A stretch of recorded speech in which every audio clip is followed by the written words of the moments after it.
up, y'all? We back with another video. It is cool to be here. It's fun to be alive. You know, it's a blessing. So we got a real good blessing here today. We got our chef, executive chef Stephen M. Forman, the one and only in Buffalo, New York. How you feeling, chef? I feel great. I feel very good. Thank you for having me on here tonight. It's a pleasure. And we also have, you already know him.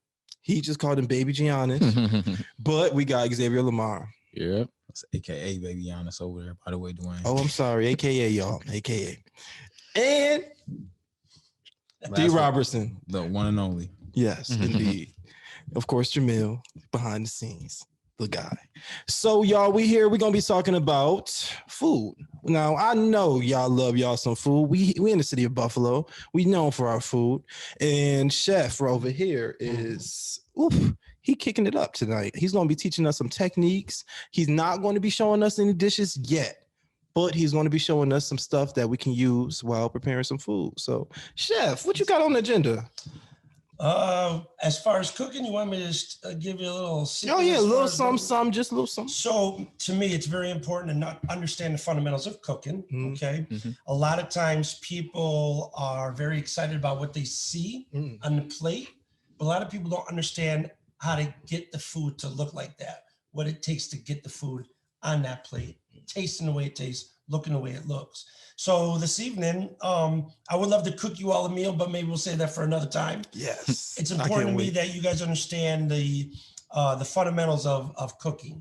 One of the big things that I try to share with anybody when we deal with our cooking classes, because I do cooking classes as well, is we try to express the importance of the key word of the day shall be mise en place. Mise en place. Mise en place, y'all. Yes.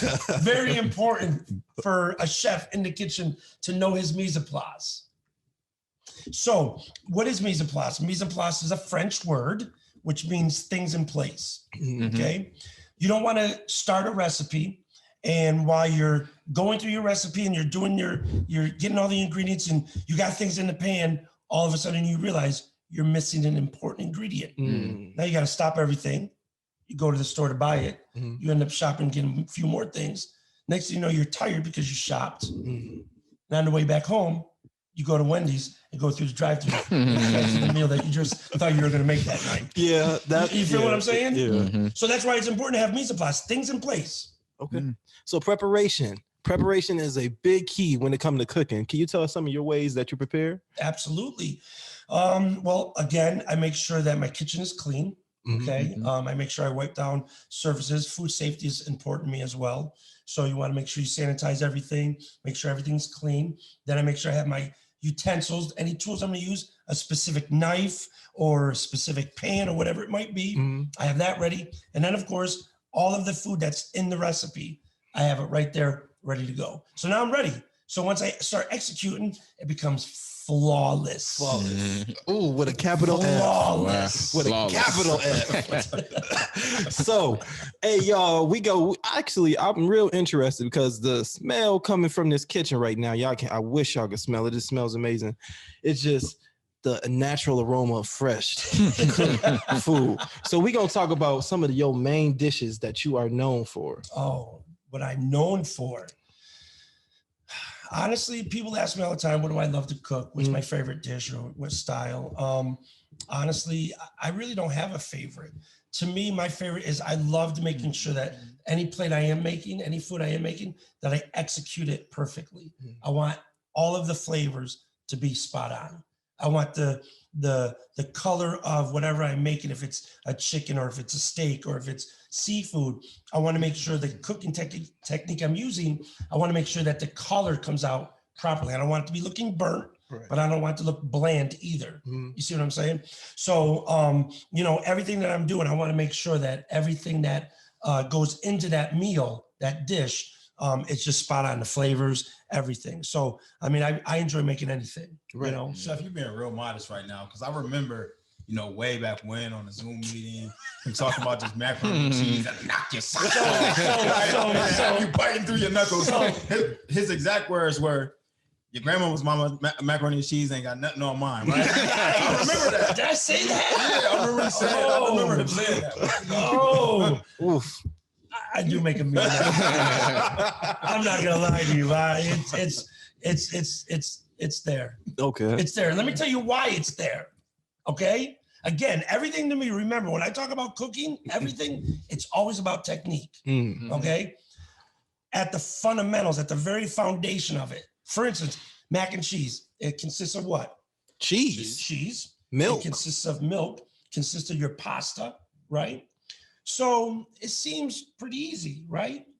But a lot of people don't understand how to even just cook pasta properly. And a lot of people will rinse their pasta and then use it. Oh. That's a huge no-no. Don't ever rinse your pasta. Why we can't rinse our pasta? Because pasta is a starch, okay? And it's what holds the walls of the pasta firm. When you wash that pasta off, it becomes flimsy. No, it becomes flimsy. Oh, flimsy. It's soft. And so the sauce just falls off the noodle. Oh. But if you want the sauce sticking to the pasta and the pasta and the plate look vibrant and firm, you want your pasta to be cooked al dente, number one, which means to the tooth. Okay. That's an Italian word. Al dente equals the tooth. No, not the tooth, to the tooth. Oh, I'm sorry, y'all, to the tooth. And so once you cook it, you drain it. Okay. Then you put it on a cookie sheet. Let it stay hot. It's just the residual heat will keep going, but you're going to allow the starch to remain on the pasta. So now when I make my custard for my mac and cheese and I bake it, the firmness of the pasta makes the macaroni and cheese bake even better. Ooh. It congeals nicely. Look at this. Congeals. The word, just when he's sick and Jill. I was like, When you melt your cheese, also a lot of people don't realize they don't spend time whisking the cheese in. You have to whisk it till it's completely melted. now what is that called? I've heard some people call it a roux. Some people just call it a roux is a specific thing in the culinary world, and a roux is 1 part butter, 1 part flour. Now when That's a roux. when you're making a roux, do you make a roux for macaroni and cheese? You don't have. I'm gonna say no. And if you make a roux for your mac and cheese, you're cheating, and that's why it's not tasting as good as moise. Oh, heard it. So we're going to talk about what's you leading up to becoming an executive chef. Like, what's some of your Xavier? You got some questions for him? Yeah. So I want to take a little rewind. So what gave you this passion for food, to become a chef in the first place? Okay, so that's a good question. So this is true story. True story. In 8th grade, we had a socialized class, and the teacher handed out recipes to make a colonial dinner. So we were learning about the colonial times and pilgrims and all that, right?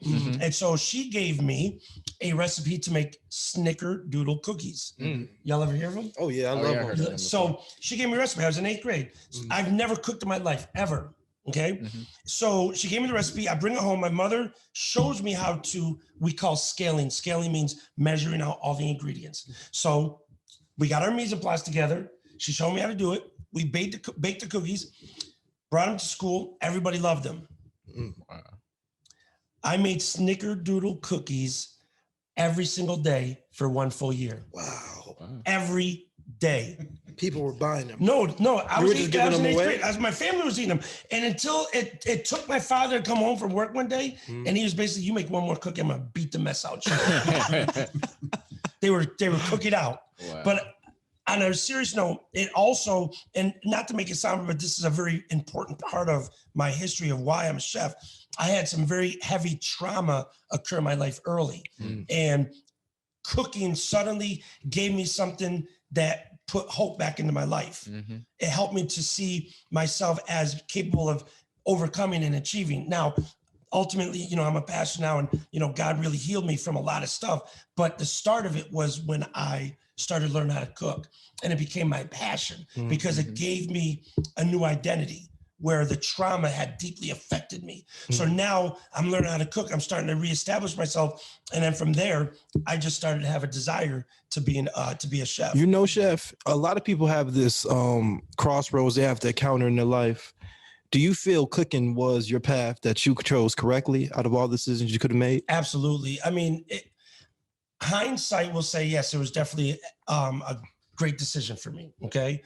in that moment, because of what it was doing for me at that time, because like I said, I had some heavy stuff occur in my life early, and it was very traumatic. But when I started to cook, it gave me a new identity. And again, I'm gonna keep saying it. The Lord is the one who really healed me and restored me from that trauma. But the cooking gave me an identity mentally that I could be proud of and work towards. Wow. You follow what I'm saying? Amen. And so it was something that helped me to, drive myself to push past all that trauma and to see an identity for myself, So I have a book that I'm writing, and it's called The Greatness of One Cookie. The greatness of one cookie. Because that one cookie. That's where it all started. Exactly. All the greatness is coming out of that one cookie. Wow. That's going to be an amazing book, y'all. Please support the chef. When that book drop, please get it. That book drop, yes, buy it. Yeah. Buy Chef, 2 or 3. Real quick, can you kind of talk about what that relationship was like with that teacher that kind of introduced you to this cooking? So so the teacher, it was a lady teacher, and I don't think she knew nothing about what was going on in my life. She knew nothing, she really didn't know anything, but she just gave me that recipe. What happened was divine intervention. Huh? I feel that, No, totally. No, totally. It was definitely divine intervention. But the teacher just gave me an outlet. It gave me an opportunity, and she may never have seen what it was going to do. I didn't know what it was going to do when I first received the recipe. But once my mother showed me how to do it, I liked it. It was when I brought it to school the next day, and everybody's like, "Oh my God, these cookies are so good."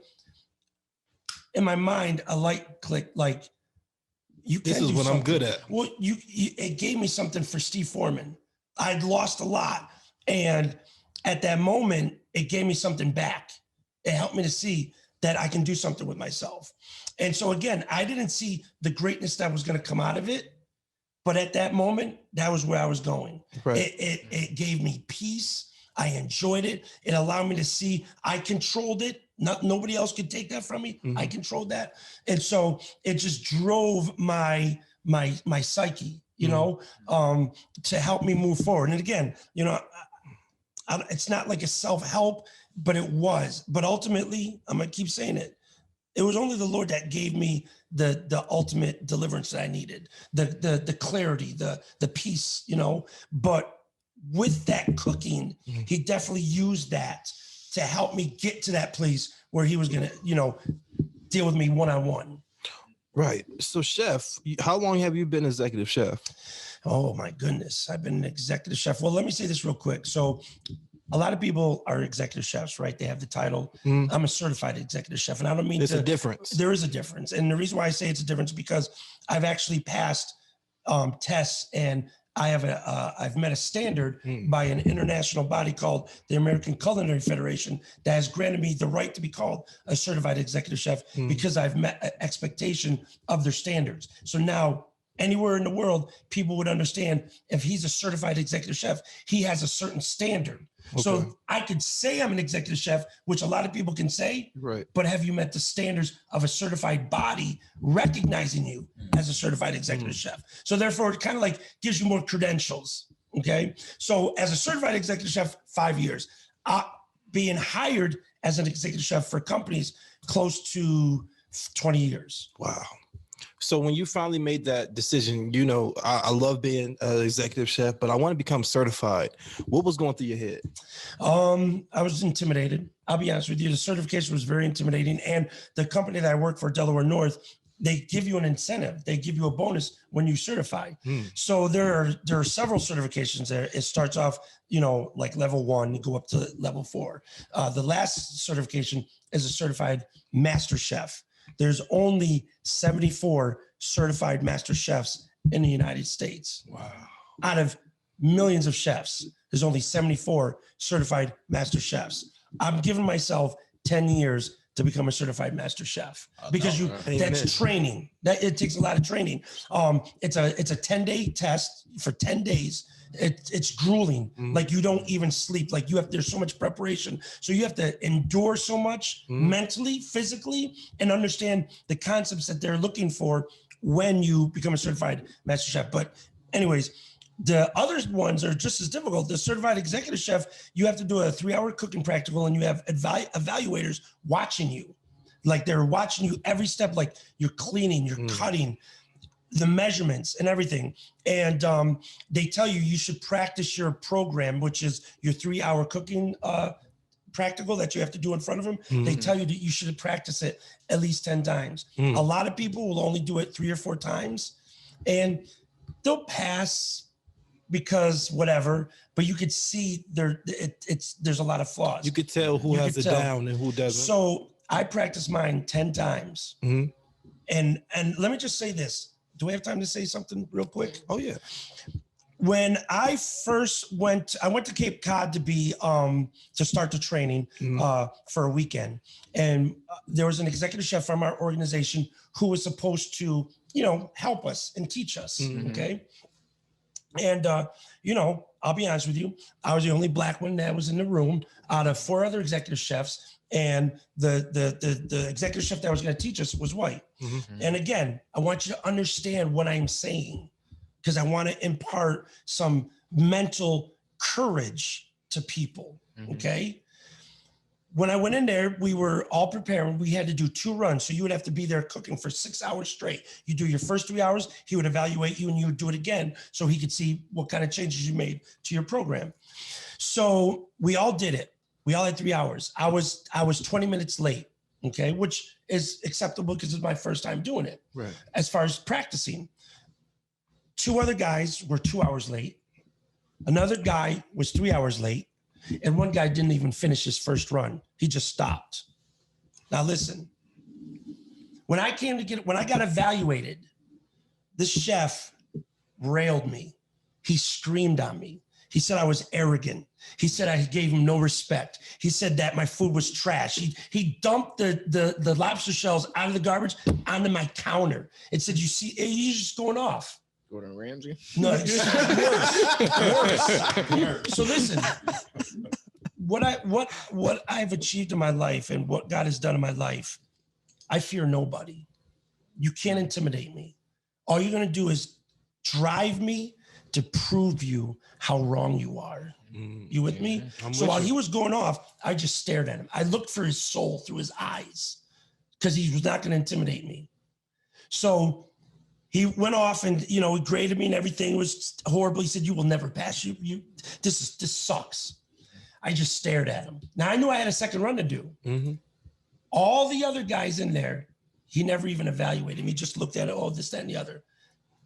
I stood at my station. I was waiting for him to tell me to start my second run. He made me stand there for a half hour. I stood there for a half hour. I didn't move. I just stared, waiting for him to tell me to start my second run.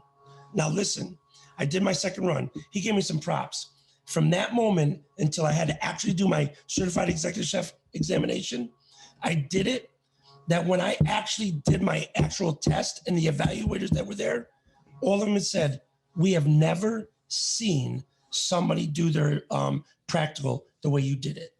Wow. I've been doing it for 20 years. He said, I've never seen anybody clean a lobster the way you clean the lobster. Your flavors were absolutely amazing. And the way your mise en place was spot on. Like they said this, I was the last one they evaluated. They said, if they evaluated me first, everybody after me, and there's 10 people that took the test, he said, everybody after me would have failed. Wow. Because you had the standard so high that everybody we looked at after you would have failed because we would have looked at what they were doing, how off it was. So we all took a lot from that. And what I've noticed was the fact that you were the only African-American on the island that was doing that particular test. And not only did he go off on you, but you were correct. Yeah. Well, I have flaws, but my thing is this, as I told you before, an executive chef is a leader. For you to rail on somebody in front of everybody to try to degrade them, to me, that's not a leader. But I let him I was just staring at him. I'll be honest with you. If it was like 15 or 20 years earlier, we would have been moving furniture in that kitchen. I'm just being honest with you. But because I've matured, I've overcome, I've mentally learned how to engage that kind of stuff that I just stared at him. I let him say what he wanted. And I just stared at him. I waited a half hour. He said, go ahead, you can start your second run. I just pushed myself. And then after that, for 3 months, I pushed myself to make sure that that examination was spotless. And that's exactly what I did. They said I got the highest grade that day. And that was that was literally the best they've ever seen as far as somebody taking the certification exam. Well, Chef, you've excuse me, you talked briefly about, some of your issues being a person of color, especially in the business realm, and an executive chef at that. Can you tell us some of your experiences while being at work and haven't had to experience some of those same issues or something similar? Absolutely. I have learned that a lot of people in white America have a hard time dealing with a very strong Black man. They have a hard time with that. They're intimidated by that. Now, my wife tells me all the time, just your presence alone, when you walk in a room, you bring this presence with you. And I'm like, I'm not trying to I just know who I am. Mm-hmm. Nobody in that room no room I walk in intimidates me. There's nobody intimidates me. I respect people greatly, and I applaud people's achievements and their successes greatly, but nobody will ever intimidate me. So when I walk in a room, Steve Forman walks in with Steve Forman, head up, shoulders back, and it's like, whatever. I'm capable of doing what I need to do. So when I deal with people who feel intimidated by that and do shady things, which I've had to experience, I have to learn how to mentally go through that without throwing shade and try to, get vengeance or look for a way to, make them look foolish. You follow what I'm saying? I had to be smarter. I always have to be smarter than the people that are engaging me, trying to bring me down or try to make things look negative towards me. I think I know why. A lot of people say that a reaction causes a reaction, and I don't know if it's the skin color thing, but they try to test you. And do you feel that you were being tested to see if you were going to react? No, I think people honestly hate a strong Black man. Wow. It's not a test. They don't gritty with it. They don't like a strong Black. I mean, there's because of what I've experienced and what I've gone through and what I've seen, a lot of people, white people, not all white people. And if I could tell you my past and a lot of stuff, people would understand this. I have no gripe against anybody, any race. Honestly, I don't. But when I know people are treating me a certain way because of their biases or their dislikes, then I'm going to have to confront that, not in a hostile way, but in a way that I have to act smarter.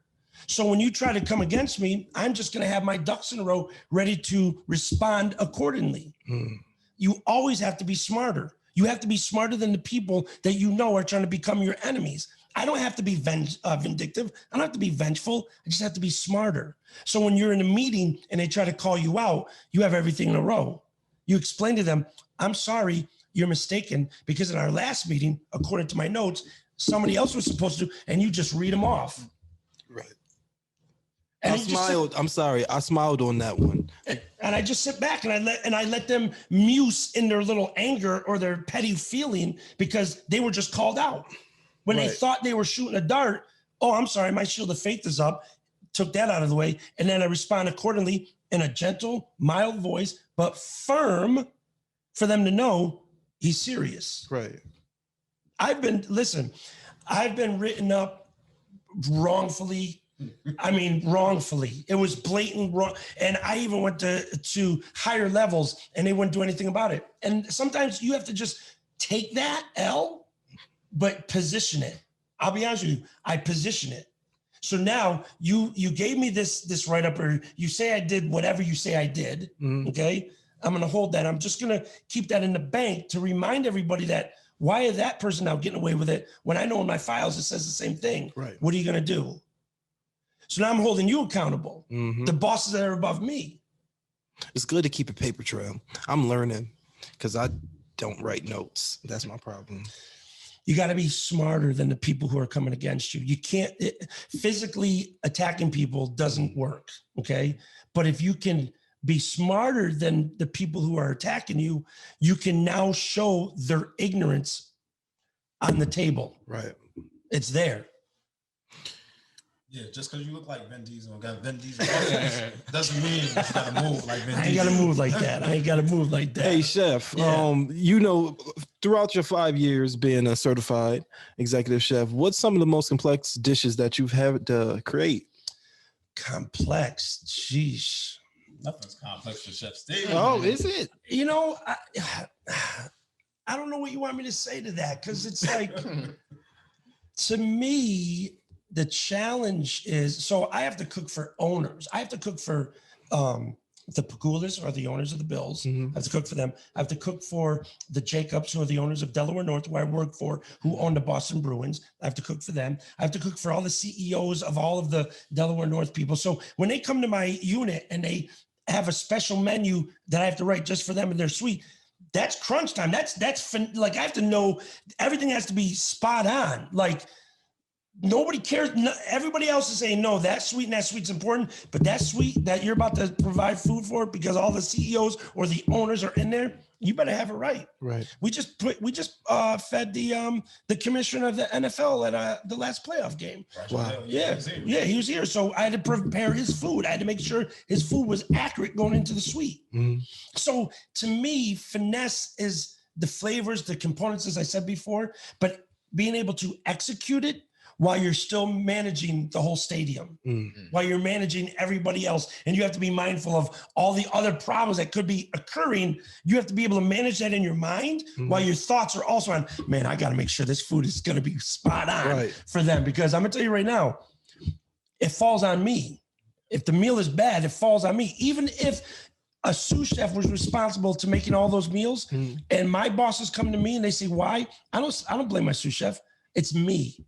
I take all the responsibility, because at the end of the day, it is my responsibility to know what my sous chef is doing and what he's making his supervisors doing, to know what the associates are doing. You follow what I'm saying? So, Daniel, you got anything to add? Yeah, I was actually going to ask Chef Steve about, since you brought it up, Yeah. what was that shift like? You know, once you got that promotion to go from 43 North out to the actual stadium, you know, what was that like? And then just talk about what your leadership approach is in the kitchen. Yeah. So like I said, I don't know if I said it earlier or when we were just side talking. There's a reason why they're bringing me out to the stadium to help and assist and everything, because of the changes that I've made inside the KeyBank Center. When I first got there, I knew where the problems were, and I started addressing them. From there, and mind you, I was the executive chef of ECMC for 4 years, completely different. You know, even though we had the cafe up there, which I could do great things, but also dealing with patient service food and just managing that whole hospital dynamic was completely different than when I went to the KeyBank Center. I'll be honest with you, in my mind, I was like, this is going to be interesting. I got to see, you know, mentally, how am I going to do this?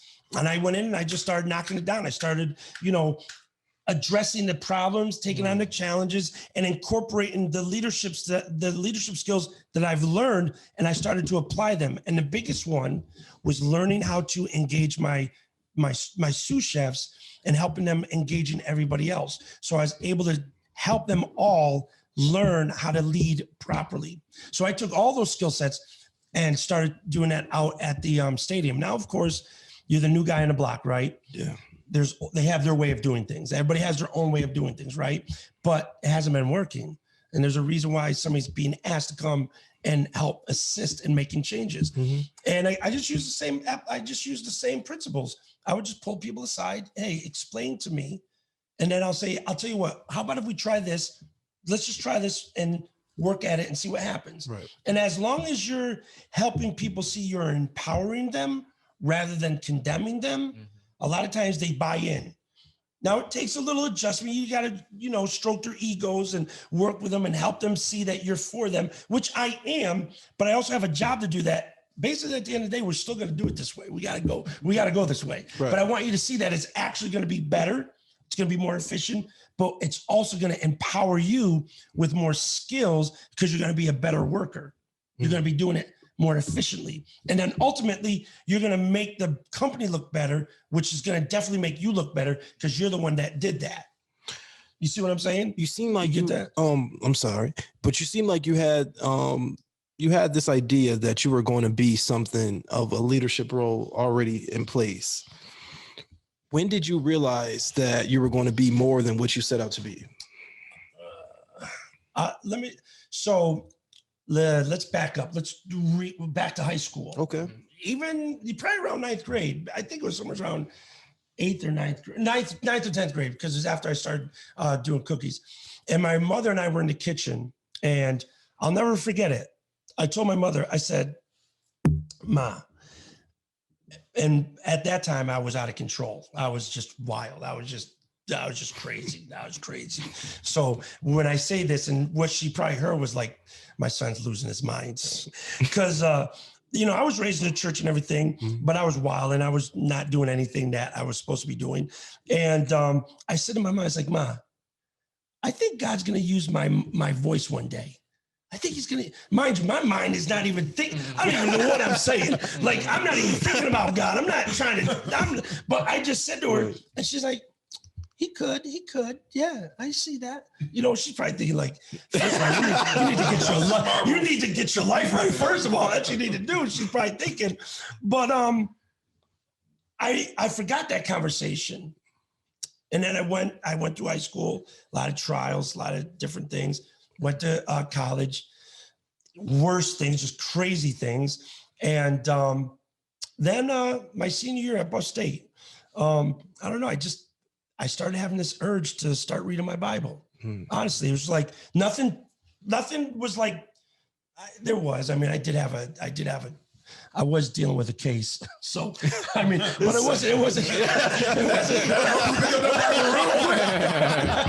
but it wasn't even that, honestly, because I was working through, it's like, we got an ACD and, I had to pay some fines and pay people back, blah, blah, blah. So it wasn't extremely, you know what I'm saying? Like I wasn't doing time or anything, but I did have this problem. So, but as far as my career, I was working with this executive chef and he was about to set me up working on these cruise ships and just start, building, my career and everything. But then all of a sudden I just had this urge to start reading my Bible and I just started picking it up. Now, mind you, I'll be honest with you. I still was going out drinking. I still wild and party and everything. But for some reason, I still wanted to read my Bible. And I promise you, I used to come home stupid drunk. And I would say to myself, though, I still want to read my Bible before I go to bed. I promise you. I used to read I would read it drunk. I promise you. 15 minutes later, I would be sober just like that. Wow. And there would be so much peace in my heart. And I said to myself, what in the world is what is going on? I don't understand this. But in my heart, I said, I want this because I was tired of doing all that other stuff. You know what I'm saying? So eventually I started to realize I need to do something bigger with my life than what I'm doing. And then over time, things go on. I joined the church and get my life right. The Lord saves me. I'm starting to move. And then I started dealing with street ministry. And I used to be out here. Dude, I would be out in the streets all the time. I got people that are still hanging out in the streets, like older guys, drunk. They still remember, like, Steve, come here, talk to me, man. Yo, man, I know you still preaching, friend. You still preaching. I'd be like, yo, dude, like you and I have the same conversation for the last 20 years. Like, you keep telling me you're gonna come by the church. When are you gonna get there? But what I'm saying is that, that's where my focus was. You know what I'm saying? And so now today, I'm still a pastor, but I have a passion to really help people also in the industry as well. Yeah, I know this conversation is deep and I'm loving it, but we do want to learn some techniques tonight. I got you. Y'all ready? And I think the audience is kind of worried about, whether you're going to burn something, but I don't think he is. Wow. I can't believe you just did that. Wow. Chef, tell them who you are again, Chef. Man, I think you need to remind him. You know who I am? Do you not know who I am? He doesn't know who you are. I know who you are, but the people don't know who you are. So I think it's time for them to see. You wouldn't have said that if you know who I am. Well, I just wanted to make sure. Man, I'm that dude. You that dude? I'm that dude. Well, let's prove it. It's time to What, do you get want to down have a to the cook-off nitty. or something? You said you want to prove it. You want Don't to do cook him off? like that, Chef. Oh, a Don't cook-off? embarrass him. Cook-off? A cook-off? You want to have a embarrass him, Chef. cook-off? He not ready. We'll do another one of these. We'll do a cook-off. How about Listen, I that? don't He do not ready. cook-off. He ain't ready for Yo, that? ready for that. I don't think I want to do that, but you know, I will say that I would love to. No, seriously, I would love to see your techniques. Yeah. You definitely are inspiration for Let's a lot jump of in the people. kitchen and look at some things. Is that cool? Well, let's do it. All right. Yeah, so we're gonna take a quick break and we're gonna come back with Chef Steve in the kitchen. You're gonna show us some techniques. I'm ready for it, Chef Steve. I had that macaroni and cheese, so I already know what you're about. You already know what Daniel. Tell them what I time made it is. listen, I made the macaroni and cheese He told based us. on the recipe He that said you he gave. picked up his Loved food it. and he loved It it. was amazing. That was my first time ever making macaroni and cheese. Oh, word. Yeah. All right, ladies and gentlemen, welcome back to the Breaking Barriers podcast. We are here in segment 2. We got the CEO of Thyme-n-Honey, Chef Steve. And I don't know if the camera can see, but as you can see, we got all these different types of carrots, lemons, celery. So, Chef, tell us what's about to happen right now. So this right here, what you're looking at, you're looking at flavor. Okay. Now you might ask yourself, well, how is this all going to be flavored? As a chef, there's some things that you have to have at the foundation of your meal that you're making, whatever dish it may be. Now, I'm going to take an apple, I'm going to take a carrot, and I'm going to take a celery. Okay. Onion, sorry. I thought that Maybe it was something there that I didn't see.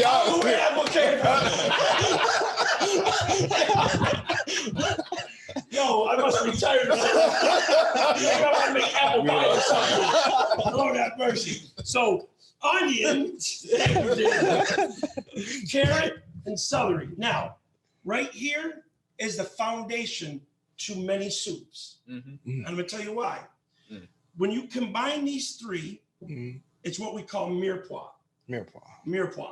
Okay, mirepoix is basically an aromat, and what an aromat is, it brings in earthly flavors. It's very strong. It's very potent, and it provides the basis for your stocks, sauces, and soups. Very important. If you don't have this in your soups, you're going to be missing an element to the flavor profile you're looking for in soups. Now, of course, certain soups might not have a carrot; they might just have a celery and onion. Right. Some soups may just have an onion because they have other elements to it. But majority is right here: carrot, celery, and an onion. Now, one of the things I want to show you guys is also cutting. That's very, very important when you guys are at home making your meals, whatever it may be. Knowing how to cut your product properly is extremely important. And one of my goals in life, honestly, is I want to show 1 million people how to dice an onion properly. 1 million people. Let's do it. I'm at 37 right now. I got a We long can way to get go. there. So I got 3 more, so it'll be Yeah. 40. 40. 40. So first of all, you're going to start with your onion, and it's important to peel it properly, okay? I have my chef knife. I encourage people to buy a very good chef knife, not something that you get at Family Dollar. Right. You want this one right here costs $130. I'm not telling you to buy a $130 knife, but I am telling you to buy maybe a chef knife that's $60. Now, you mentioned prior for us starting, you said that there's different knives for different, stuff, and you prefer what? So the kind of steel the knife is made of. Okay. So this is Japanese steel. This is the steel that will give the knife its sharpest edge. Then German steel, then American steel. This knife here is Japanese steel. It has the most carbon in it, which allows the knife to be very sharp, but it also is very brittle. Right. German knives are also good too. I'll be honest with you. They make a very good German knives. Henkel's, Wusthoff's. This is a Zen knife, the brand Zen. It's a Japanese blade, very sharp. And then you got American cutlery, like Chicago cutlery. It's good, but it's more for like just hammering away on stuff, you know? All right, so the steel is just gonna bring the edge back. We always want to hit our knife with the steel. Make sure we have a sharp edge. Now, you're gonna cut the end of the onion off. Then you're gonna peel it, okay? Now, one of the things I always tell people too when they're making their food at home, these scraps, put them in a Ziploc bag and freeze them. Save them so that you can make a stock. What is a stock? It's basically flavored water. So I would take the onion or the carrot peel, shave, save, right? I would take the ends of the celery, save it. Instead of throwing it away, save it. Now you can put it in a Ziploc bag, freeze it. It's good for a month. Let's say you want to make a good vegetable soup. Take the trimmings out, put it in water with some tomato sauce, boiling water, and some bay leaf, salt, and pepper. Let it cook for like 2 hours. All of the essence of the flavors of the onion, carrot, and celery and bay leaf and tomato will be in that water. Strain it after it's boiled for 2 hours. Save the broth, and now start your vegetable soup. Now you have that much, and it costed you what? Nothing. Nothing at all. You see what I'm saying? So that's a little trick of the trade also. So we got our onion peel. Now, here's what's very important. Cut your onion in half. You see what I just did? Right. Now you take the tip of the knife and make sure you understand that you don't go all the way through, but I'm going to go vertically down, 1/4 of an inch across. And the finger, I don't let my fingertip get cut. So my knuckle is being used as a shield. See that? I didn't go all the way through. Now, 1/4 turn, take your knife horizontally. Notice how I'm not going all the way through, right? Right. Go 1/4 of an inch down again. 1/4 of an inch down again. And 1/4 of an inch down again. Not going all the way through, right? Now we're going to go down vertically. Look at that dice. Minced already. Look at that. That's real professional, like right there. Look at that. So now you've got even cuts. So when you saute, bake, or roast, they're all going to cook evenly. So sometimes people have these, big pieces and little pieces, and they cook. Some are going to cook longer than others, and then this piece is going to be burnt. You don't want that burnt essence in your flavors, right? So again, mirepoix, carrot, celery, and onion. Very important. So you start with that, start with a soup, okay? Now, sometimes there's what we call a trinity. And what is a trinity? A trinity is taking garlic, taking onion, and taking celery. This right here is the foundation to Creole cooking. So anytime you make gumbo, you make jambalaya, when you make some kind of Creole sauce or with seafood broth that's Creole flavor, they start with a trinity, which is your onion, your garlic, and your celery. And again, it's like an aromatic. It's flavors that are being cooked down and it's being fused into the dish that you're making. So again, that's just a simple tip. Now, sometimes you may want to add heat to your food. You like spicy food? Yeah. You like spicy food? Sometimes, yes. I love spicy food. Not over the top, but you can get a jalapeno, right? You can dice this up real fine, throw it into whatever you're going to use, saute it, or just throw it in raw. Like for instance, you make a pico. A pico is a mild salsa, fresh salsa that you make for making tacos or whatever. Okay. And basically, pico consists of diced tomatoes, diced onions, cilantro, garlic, jalapeno, and lime. Those 6 ingredients mixed all together, amazing. Now, what you can do is once you take that pico, let's say you make a big bowl of pico, right? Right. Take half of the pico and reserve it just for pico. Take the other half and now take some avocados, mince them up, throw it into the pico, put it into a food processor, blend it, and what do you have? Guacamole. See how easy you did that? You make pico, reserve half of it just for pico, then take the other half, add your avocados, puree it, and you have now guacamole. I'm seeing Daniel's faces. You can keep the guac, chef. I don't do avocados. I can't stand avocados. Man. Oh my goodness. Daniel. Did you get them from Mexico? Hold on. Daniel, do you trust me? Was my mac and cheese on point? It was. I didn't have avocado in it. I guarantee you, if I made guacamole for you, I bet you you'll love it. Okay, get to making. In your mind, psychologically, you're gonna think you're tasting that avocado. I'm telling you, all of the flavors fused in there with it. Like for instance, the cilantro. That's another element to increase flavors in dishes, which are herbs. I love cilantro. My wife hates cilantro, hates it. But I love cilantro. I love using it in a lot of my relishes, sauces, relishes, dips, and things of that nature.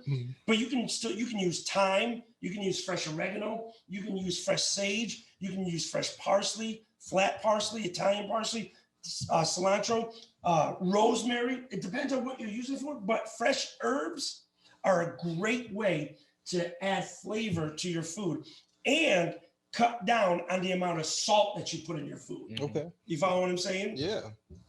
Now that we're talking about salt, a very important part of cooking, you need to have salt. Now, you want to be moderate. You want to be careful about how much salt you add. But salt has a very, very important, it plays a very important part to cooking.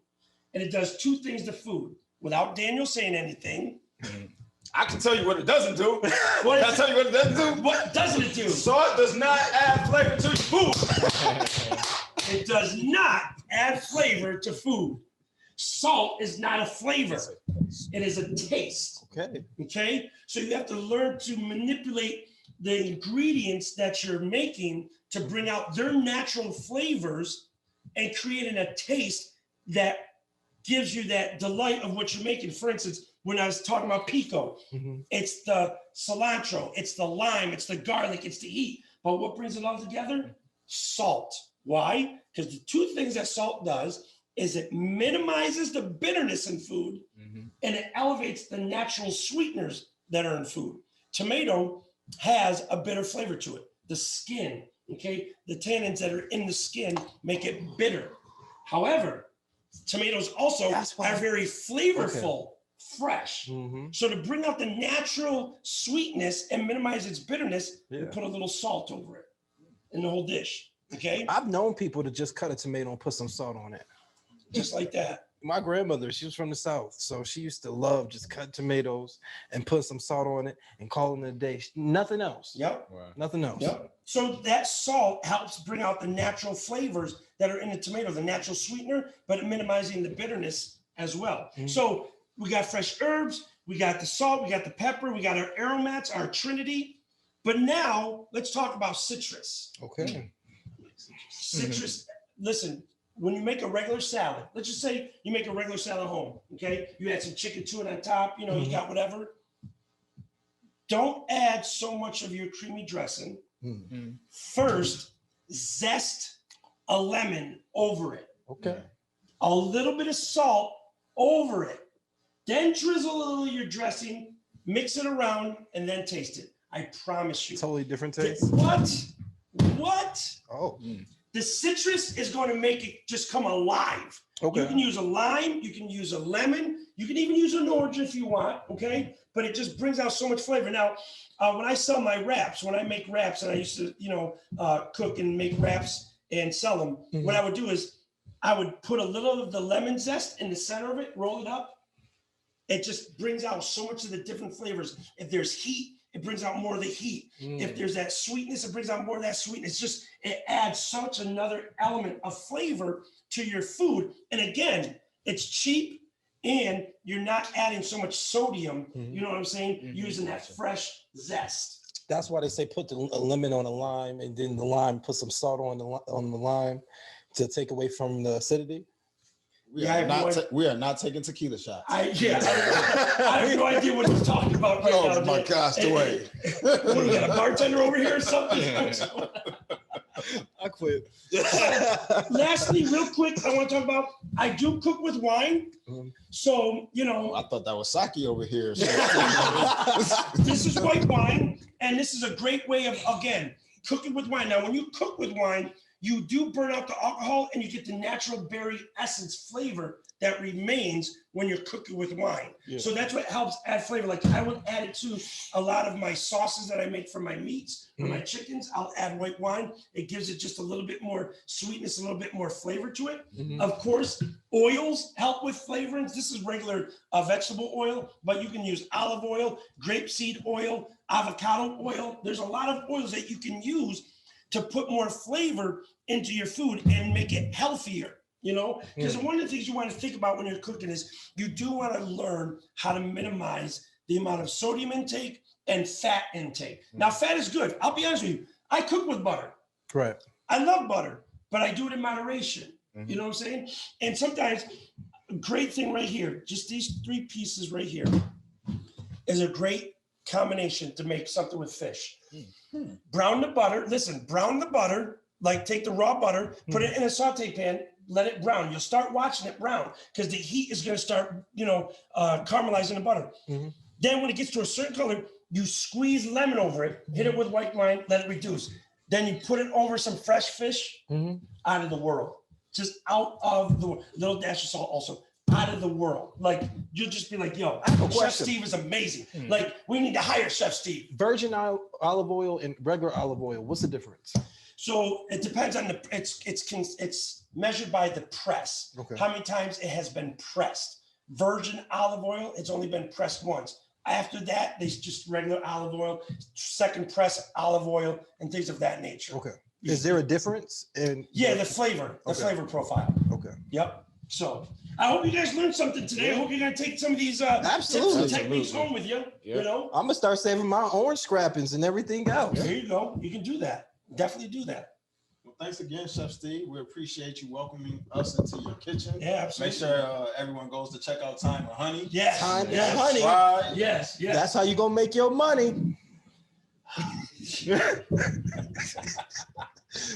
we gotta come back and do this again. Definitely. Hopefully next time We'll make something nice. we can make something real nice. We'll make something real nice. Let the young man kind of get a little busy behind. Get a little taste buds going. Yeah. Yes.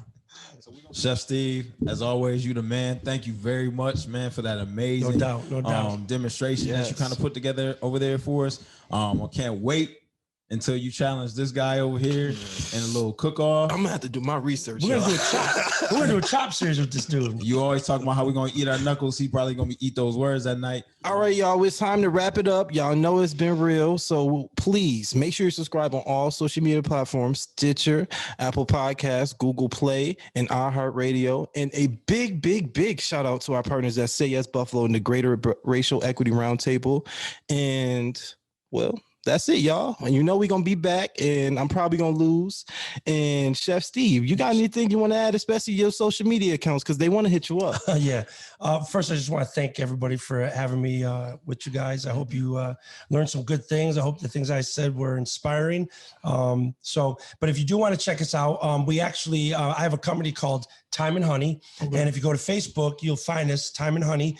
Every Thursday at 7 p.m., we do a live cooking demonstration just to encourage people, to learn tips and techniques of different ways of cooking I'll things. be looking at those classes. So I won't lose. And they're free. They're just live every Thursday, 7 p.m., Thyme-n-Honey. Also, we offer cooking classes.